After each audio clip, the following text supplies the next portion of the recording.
Welcome to the Orbital Studio. Today, we're going to learn more about post-purge flow force. When activated, this feature offers rapid cooling of the workpiece and the weld head, as well as extending the life of the tungsten and the equipment by using the same increased pre-purge flow rate at the end of the weld cycle. Let's take a look at how to activate this on the power supply.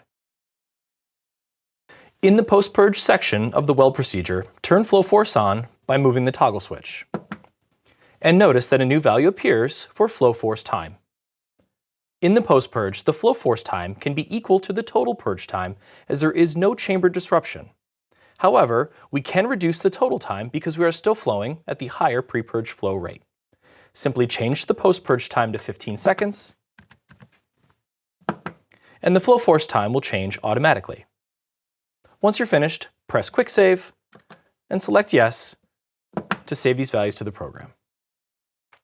To learn more about this and our other features and products, please visit our website. Thanks for watching.